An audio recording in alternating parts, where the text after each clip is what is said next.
How many acres do you have here? In this area, we have about 50,000 hectares. He's the king of palm oil in a land where palm oil is king. Indonesia exports more of the stuff than any other country on the planet. But you have other plantations around the country. Yes, totally we have about 450,000 hectares. Wow, it's huge. Very big, yes. That's well over 1 million acres. What used to be here before it was palm oil? Long time ago, certainly it is always forest. To companies like Sinar Mas, the conglomerate owned by the Wijayas. They made billions in the process. But in the last few years, Frankie Wijaya has turned over a new leaf. He's pledged to stop destroying forests. Environmental sustainability and economic opportunity is something that can be coexist together. And that's why he's agreed to show me his operation.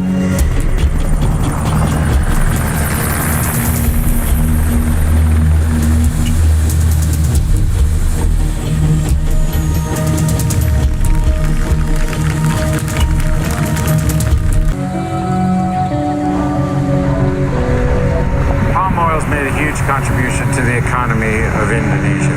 But there's also a flip side, right? Yes. There's been a lot of environmental destruction, Yes. and particularly deforestation, which has contributed to greenhouse gas emissions.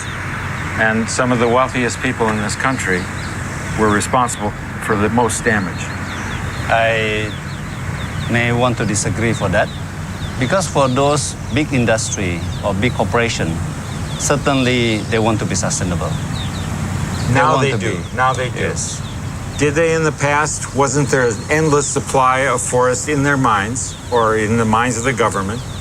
And that it was important to get as much income out of that area? And didn't the forest suffer? And didn't your family get enriched and other rich people in this country, hardworking people but rich people? Do you ever feel guilty about that? At that time, the government said this is okay, you can do this. I know that. So I'm asking you now. Even before the government announced for non-burning, we already announced ourselves 2-3 years earlier. So Frankie, you're an enlightened man. Yes. You know the science, you know business, you have a sense of social responsibility. But still, I'm asking the question, do you feel guilty at all? If you know and you do it, then you feel guilty. If you do not know and you do it, and you correct it when you know it, then you don't have to feel guilty. But Frankie didn't just change out of the goodness of his heart. That's only part of the story.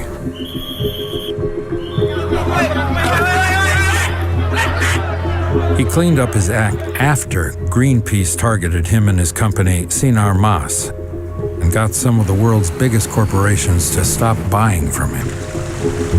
Bustar, Harrison, how are you? I'm good, man. Bustar Maitar led this Greenpeace campaign and many others, and made a lot of enemies along the way. You've had threats against your own personal safety, haven't you? Yes? Yes. Yeah? Do you yes. take that seriously? I take seriously, but I'm not take that personally. You know, because if I take that personally, it's become personal to personal. You know. Yeah. You recently entered into an agreement with perhaps the largest family-owned conglomerate here, who are the major producers of palm oil, the Wijaya family. Sinar Mas. Sinar Mas. You were instrumental in persuading them to make changes in their policy, right? Yeah. After almost 3.5 years campaign, blocking the tanker of the palm oil in the biggest palm oil port in Indonesia, we get the attention from them.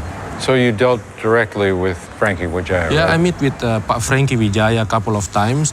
As a human being, Yeah. I think he have heart also to protecting our forest. Of course, also as he's the businessman, he's talking a lot about the employment, the economic growth, and that kind of thing. But in the end, government is the one who should managing this.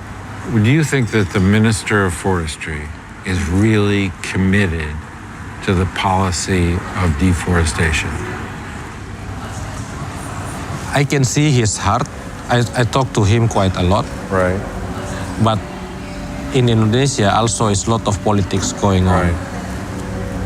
Corruption, lack of the governance.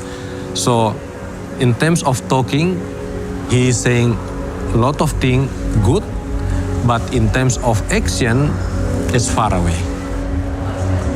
It seems like the government itself is The big source of corruption is actually the forestry sector. This is horrifying. Wow. Oh, I can't wait to see the Minister of Forestry. I can't wait.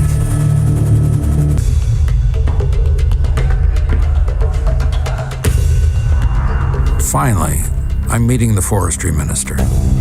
I have a lot of questions.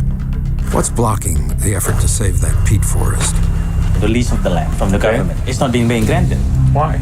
The Minister of Forestry have to sign this concession rights. Why is Tessanilo almost gone? What about the corruption, the devastation, the complete lack of enforcement?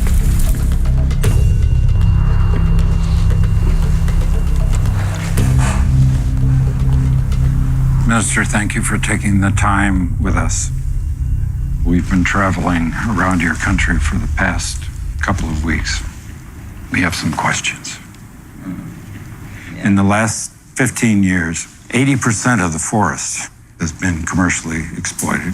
And when you ask many Indonesians why this has taken place, they say, sir, that there's too strong a connection between business and politics in this country. Yang lain, Anda tahu kita baru berdemokrasi. Tapi saya yakin kita dalam waktu yang panjang mungkin akan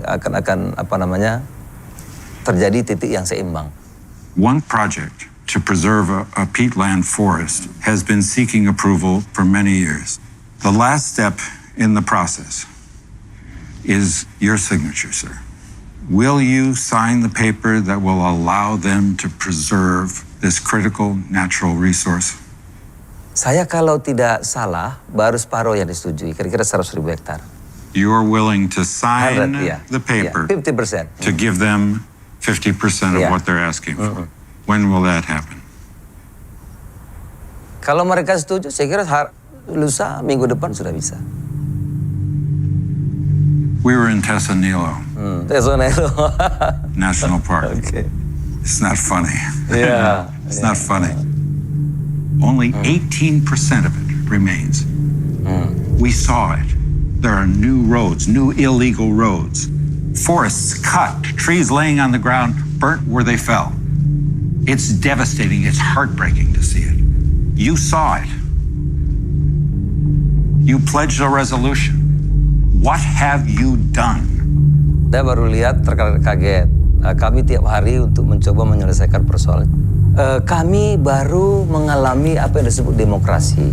Sir, they didn't drop out of the sky on this property. They came there over a period of time, and there was plenty of time to stop the behavior, stop the activity. Tadi saya sudah jelaskan, ini bukan Amerika, memang berbeda. Kami baru mengalami apa yang disebut dengan reformasi. Ya, baru ini. Sekarang orang baru bebas. Baru bebas, kadang-kadang kami memang surplus, apa yang disebut dengan surplus demokrasi. Oleh karena itu kami sekarang buat program untuk mencoba memindahkan mereka, mencari lahan pengganti namanya. I understand. You're willing to lose the battle. Is that what you're telling me? Yeah. Okay, all right. I see all of this wealth, but it's at the top of the heap. Down at the bottom of the heap, sir, there's inequity, there's illegality, and there's corruption. Thank you for your time. Sama-sama, makasih.